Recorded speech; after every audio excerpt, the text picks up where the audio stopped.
Hi, 56. Nice to see you again. I have a question for you, but before answering it, please read the following text for 30 seconds. Are you ready? Let's go!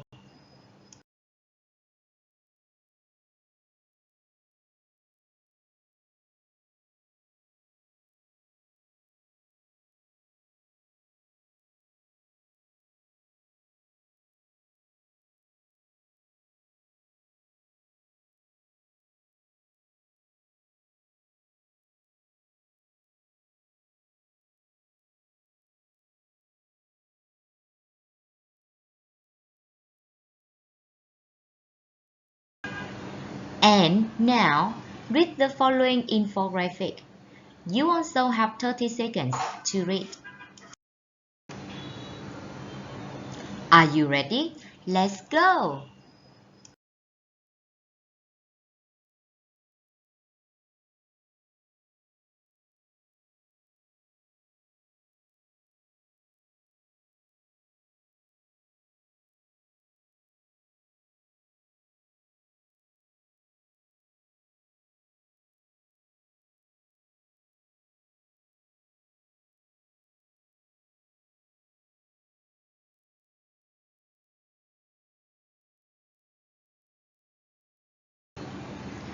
After reading the long text and an infographic, so would you rather read a long text or an infographic about red pandas? I also have the same answer with you. I would rather read the infographic because it is understandable and easy to read. So, what is an infographic? Let's watch the following video carefully to know about an infographic. What's an infographic? An infographic is a combination of the words information and graphic.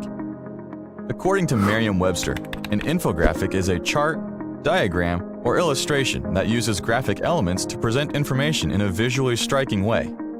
Meanwhile, the Oxford Learner's Dictionary defines infographics as information or data shown in a chart or diagram, so they are easy to understand. So, what do these definitions have in common? In a nutshell, infographics bring together the best of data and visuals to craft a story or convey an idea more cohesively. Combining both data and visuals in an infographic can help make your information more striking, shareable, and easy to understand.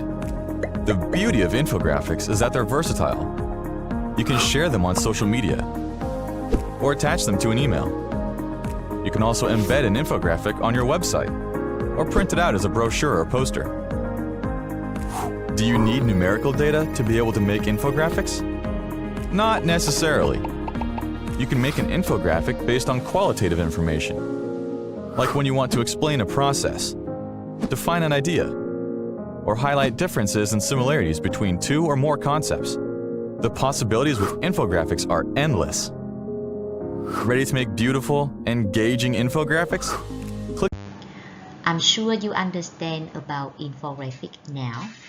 Let's remember, infographic is information and graphics.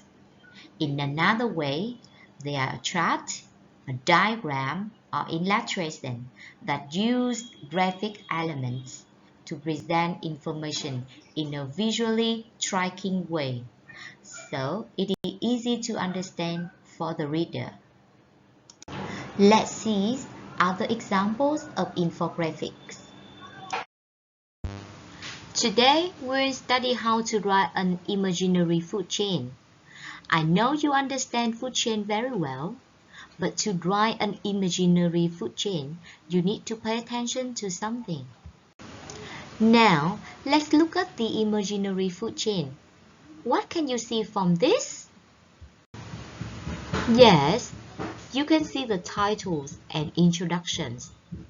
You also can see the names of plants and animals in the food chain. And then you also can see the image, the pictures of plants and animals. For each animal and plant in the food chain, you can see 2 facts about them.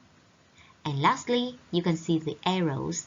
They will show you which plant and animals are prey and which are predators. So, to write an imaginary food chain, remember to make an outline of an imaginary food chain like this. First, the title and introduction to introduce about the food chain that is written. Next, the names of the plants and animals in the food chain. For each plant and animals, please write 2 facts about them. You also have to draw the image or the picture of plants and animals in the food chain. And lastly, don't forget to draw the arrows to show which plants and animals are prey and which are predators. Thank you and see you in the class. Bye bye.